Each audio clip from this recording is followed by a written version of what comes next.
Hello दोस्तों। आज हम लोग पाइथागोरस प्रमेय को लिखेंगे और बहुत अच्छे से इसके सिद्ध करना सीखेंगे। देखिए, पाइथागोरस प्रमेय में जो फिगर है वो हमारा फिगर ऐसा बनेगा और इस फिगर में ये जो पार्ट है ए डी बी इसको हमने अलग कर दिया है और ए डी सी इसको भी हमने अलग कर दिया और एक और त्रिभुज है ए बी सी इसको भी हमने अलग कर दिया ताकि इसे हमें समझने में बहुत आसानी हो।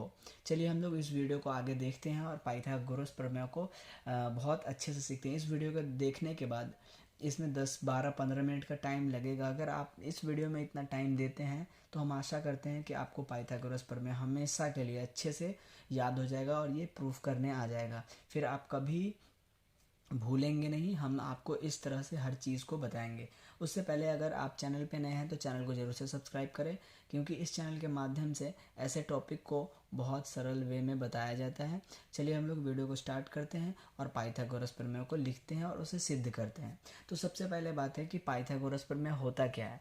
तो देखिए, पाइथागोरस प्रमेय समकोण त्रिभुज से रिलेटेड है। यानी ये पाइथागोरस ने एक ऐसा थ्योरम दिया था कि अगर किसी समकोण त्रिभुज में बड़ी भुजा का वर्ग जो है, बड़ी भुजा का वर्ग करेंगे तो वो जो अन्य दोनों छोटी भुजा जो बचती है, किसी भी त्रिभुज में 3 भुजा होती है तो उसमें सबसे बड़ा भुजा जो होगा उसका वर्ग दोनों जो बचा हुआ भुजा है उसके वर्गों के योग के बराबर होगा। ठीक है, इसी बात को हमें सिद्ध करना है। तो चलिए सबसे पहले हम लोग लिख लेते हैं कि पाइथागोरस प्रमेय क्या है। ये हो गया हमारा पाइथागोरस प्रमेय। ठीक है, कि पाइथागोरस प्रमेय ने कहा था किसी समकोण त्रिभुज में सबसे बड़ी भुजा का वर्ग अन्य दोनों भुजा के वर्गों के योग के बराबर होता है। अब हम लोग चलिए सबसे पहले उस त्रिभुज को देख लेते हैं। चलिए, तो ये हमारा है त्रिभुज त्रिभुज ए। हमने इसी त्रिभुज को इधर बनाया है ए बी सी। ये यहाँ पे जो हमने ये ऐसा किया है ये मतलब है 90 डिग्री का कोण। ठीक है, तो कोण ए यहाँ पे क्या है, समकोण है।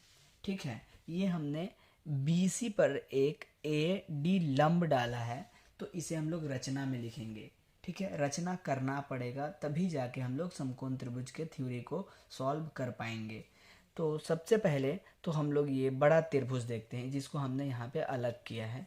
तो इधर हम लोग अलग जो किया है वो देख लेते हैं। ये हमारा सबसे बड़ा त्रिभुज है। तो देखिए, समकोण त्रिभुज ये ही है हमारा। ठीक है, मान लीजिए ये हमारा ऐसा रहेगा, ये हमारा है समकोण त्रिभुज। ऐसा रहेगा तो ये हमें समझने में आसानी करेगा। ये हमारा समकोण त्रिभुज है, ये कोण हमारा 90 डिग्री का कोण है। तो समकोण त्रिभुज में पाइथागोरस प्रमेय यह कहता है कि किसी समकोण त्रिभुज में बड़ी भुजा का वर्ग, तो सबसे बड़ी भुजा इसमें कौन सा है, तो सबसे बड़ी भुजा है यहाँ पे बी सी। ठीक है, आप जैसे भी त्रिभुज बनाएंगे यहाँ पे आप कुछ भी नाम डाल सकते हैं, ABC, PQR, RST, जो भी आपको ABCD का अक्षर का कोई भी नाम डालना है डाल सकते हैं। तो उसमें जो बड़ी भुजा होगा तो बड़ी भुजा इसमें कौन है, तो BC। या फिर आपको 90 डिग्री के सामने वाले भुजा को हम लोग सबसे बड़ी भुजा बोलते हैं। ठीक है, तो BC तो क्या है, बराबर होता है। तो किसके बराबर होता है, तो बड़ी भुजा का वर्ग, यानी BC है बड़ी भुजा, तो बड़ी भुजा का वर्ग बराबर होता है किसके, अन्य दोनों भुजा के वर्गों के। तो BC है सबसे बड़ा भुजा इसमें 90 डिग्री में, ये इस वाले त्रिभुज में सबसे बड़ी भुजा कौन सी है, तो BC। तो BC का वर्ग बराबर हो जाएगा किसके, AB का वर्ग और AC का वर्ग के। तो ये हो जाएगा AB square plus BC square, sorry AC square, AC square और AB स्क्वायर। ये बड़ी भुजा BC है तो BC का वर्ग यानी बड़ी भुजा का वर्ग अन्य दोनों छोटी भुजा के वर्गों के योग के बराबर यानी जोड़ के बराबर। तो दोनों AC का स्क्वायर प्लस AB का स्क्वायर यानी AB का स्क्वायर प्लस AC का स्क्वायर, ये दोनों को जोड़ देंगे तो ये बड़ी भुजा BC जो है BC इसके वर्ग के बराबर हो जाएगा। तो चलिए अब हम लोग क्या है, इतना जब हमने लिख लिया है तो आगे अब हम लोग इसका करेंगे रचना। तो रचना में क्या है कि हमने BC के ऊपर एक लंब डाल दिया है, ये जो आपको दिख रहा है ना, तो ये इस BC पे हमने यहाँ से ऐसे करके एक D लंब डाल दिया है, जो कि हमने आपको यहाँ पे दिखाया है। तो ये हम लोग लिख लेंगे रचना में। रचना बस इतना ही करना है पाइथागोरस प्रमेय में, फिर बहुत आसान है, हम लोग आगे कर लेंगे। रचना में हमने लिख लिया BC पे लंब, हमने ये लंब का मार्क है, चिन्ह है, तो BC लंब AD डाला। BC पे जो है हमने AD जो है वो लंब डाल दिया है, ठीक है। अब देखिए आपको क्या करना है, इसमें 3 त्रिभुज है, एक त्रिभुज ABC है, एक त्रिभुज ADB है, एक त्रिभुज ADC है। तो देखिए आपको 2 बार त्रिभुज ABC का यूज़ करना है, साथ में एक बार यूज़ करना है ABC के साथ ADB, और ठीक दूसरी बार यूज़ करना है आपको ABC के साथ ADC। चलिए हम लोग अलग अलग जो किया है उसमें आपको समझाते हैं। ये हमारे पास त्रिभुज है। देखिए आपको करना क्या है, पहले आपको यूज़ करना है समकोण त्रिभुज ABC के साथ समकोण त्रिभुज ADB। दूसरा बार आपको यूज़ करना है समकोण बड़ा त्रिभुज आपको दोनों बार लेना है, और उसमें ये जो छोटा छोटा त्रिभुज है इसको अलग अलग करके लेना है। देखिए हमने ये इस भाग को इसमें से निकाल के इधर कर दिया, इस भाग को इसमें से निकाल के यहाँ कर दिया, ताकि आपको समझाने में आसानी हो। तो सबसे पहले आपको बड़ा त्रिभुज के साथ एक बार इसको लेना है, दूसरी बार आपको इस वाले त्रिभुज के साथ इसको लेना है। फिर दोनों इसको जब हम लोग लेंगे तो इन दोनों को समरूप करने का प्रयास करेंगे, और समरूप त्रिभुज के संगत भुजा समानुपाती होती है, और हम लोग उसी हिसाब से निकाल लेंगे। तो सबसे पहले हम लोग इन दोनों त्रिभुज को लेते हैं और इन दोनों को समरूप करते हैं, ठीक है। तो लिखेंगे प्रमाण में, अब समकोण त्रिभुज ABC तथा समकोण त्रिभुज ADB में। चलिए अब हमने दोनों त्रिभुज को लिया, अब हमें क्या करना है, दोनों त्रिभुज को करना है समरूप, ठीक है।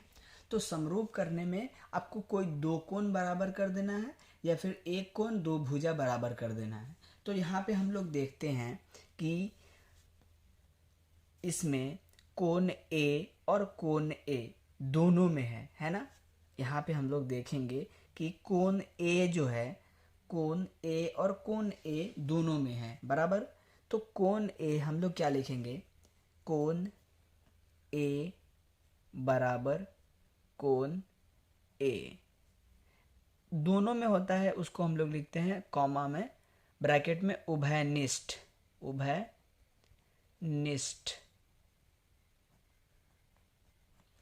तो ये हमारा पहला बन गया। उसके बाद अगर हम लोग बात करें तो इसमें कोण B भी है और इसमें भी कोण B है, तो हम लोग लिख लेंगे कोण B बराबर कोण B। और 2 त्रिभुज के 2 कोण जब आपस में बराबर हो तो उसकी वो दोनों त्रिभुज समान समरूप हो जाता है, ठीक है। तो इसको भी हम लोग लिख लेते हैं उभयनिष्ठ।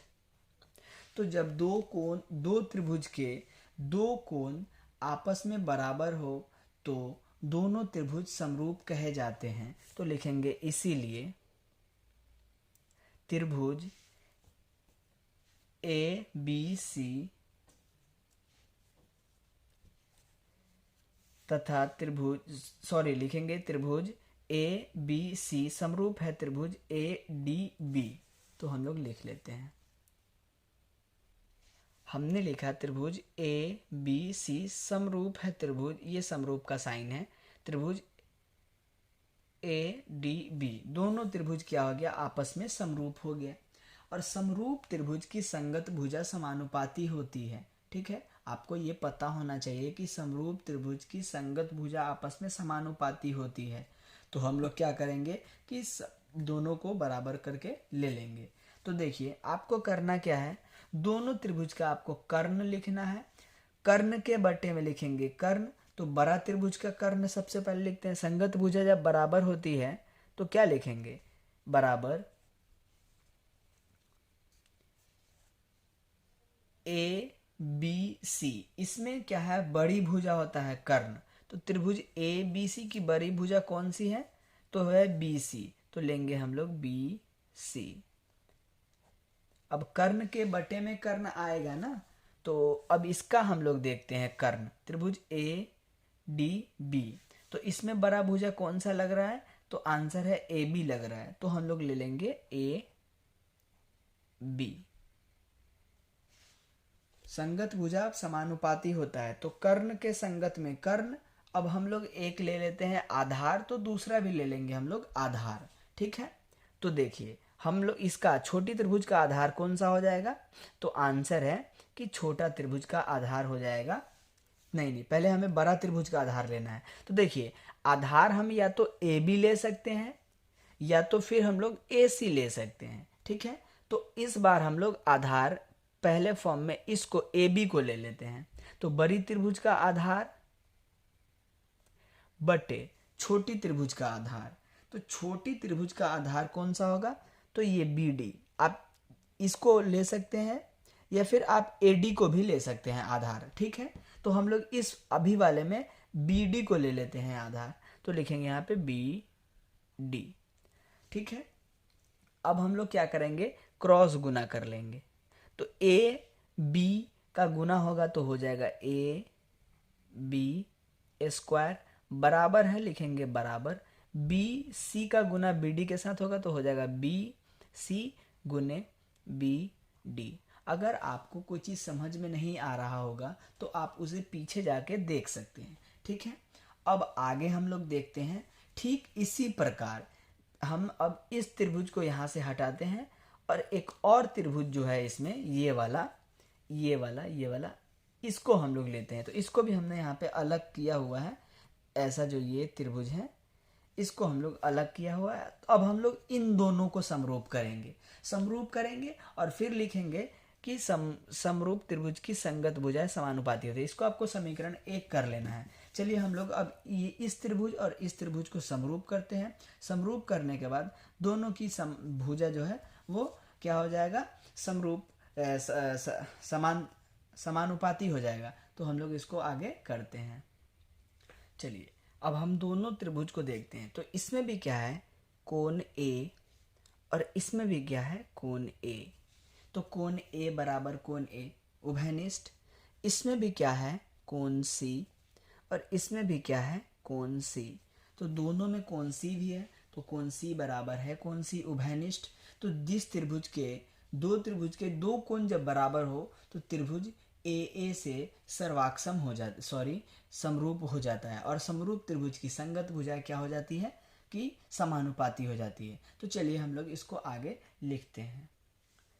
तो देखिए त्रिभुज हो गया समरूप, और समरूप त्रिभुज की संगत भुजाएं समानुपाती होती है, ठीक है। फिर यहाँ पे हम लोग लिखेंगे कर्ण के बटे में कर्ण और आधार के बटे में लिखेंगे आधार। तो देखिए बड़ी त्रिभुज का कर्ण कौन सा होगा, तो आंसर है कि बी सी। किसी भी त्रिभुज समकोण त्रिभुज में उसका सबसे बड़ा जो भुजा होता है वही उसका कर्ण होता है। तो ए बी सी में सबसे बड़ा भुजा बी सी है, तो बी सी हो गया कर्ण, तो बी सी, ठीक है। तो बड़ी भुजा का हमने कर्ण लिख लिया। अब कर्ण के बटे में ही कर्ण आएगा छोटी त्रिभुज का। तो छोटा त्रिभुज का कर्ण कौन सा है, तो ए डी सी में हम लोग देखेंगे कि ए सी जो है ये हमें बड़ा भुजा दिख रहा है। देखिए 90 के सामने जो होता है ना, 90 डिग्री के जस्ट सामने वही भुजा होता है हमारा कर्ण, ठीक है। तो इसके बटे में आ जाएगा ए सी बराबर आधार बटे आधार। तो देखिए अब यहाँ पे बड़ी त्रिभुज का हमने आधार पहले ए बी ले लिया है। पहले वाले त्रिभुज में जब हम चले थे तो इसको आधार हमने ले लिया है। तो अब हम लोग आधार किसको ले सकते हैं, तो सिर्फ ए सी को ही आधार ले सकते हैं। तो लिखेंगे यहाँ पे अब आधार बटे आधार होगा। ये ए बी आधार जो है हमने पहले जब त्रिभुज में चला था उसमें ले लिया था। तो अब हमारे पास ए सी बचा हुआ है, तो हम लेंगे ए सी। तो बड़ी त्रिभुज का आधार हमें मिल गया बटे। अब छोटी त्रिभुज का आधार कौन सा होगा, तो देखिए छोटी त्रिभुज का आधार देखिए ये हो जाएगा डी सी। आधार किसको बोलते हैं, जो पड़ी रेखा होता है। तो 90 के परिरेखा में कौन है, DC। तो यहाँ पे छोटी त्रिभुज का आधार हमें मिल जाएगा DC, तो लिख लेंगे यहाँ पे हम लोग DC। ठीक है,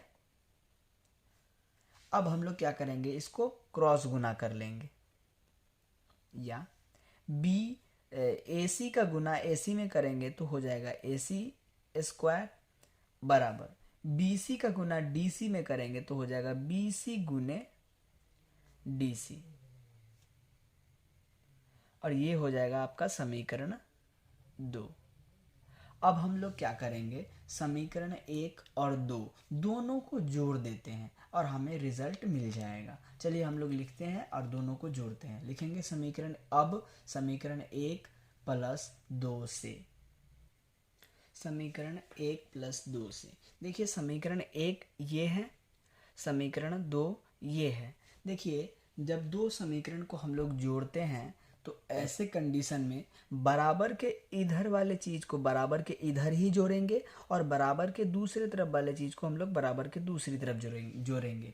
तो दोनों में बराबर के इधर क्या है, AB square plus AC square, और बराबर के दूसरी तरफ क्या है, BC गुने BD, और जोड़ना है तो लिखेंगे जोड़ BC गुने DC। तो इसी को हम लोग यहाँ पे लिख लेते हैं।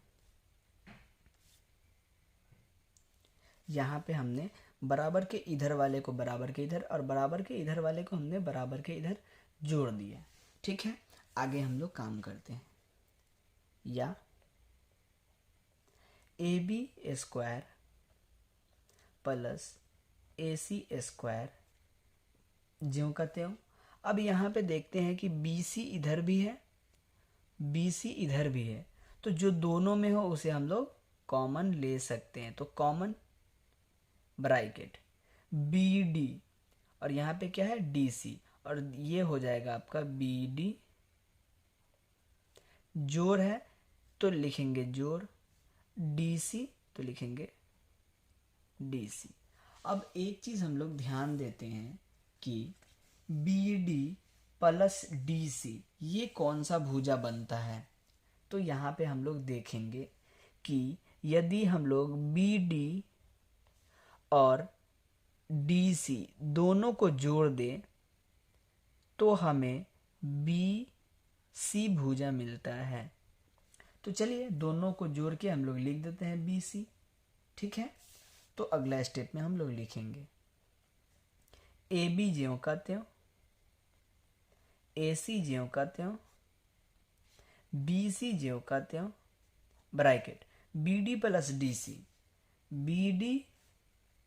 BD प्लस DC बराबर क्या हो जाएगा, BC। दोनों को जोड़ेंगे तो बनेगा BC, तो यहाँ पे लिख लेंगे BC,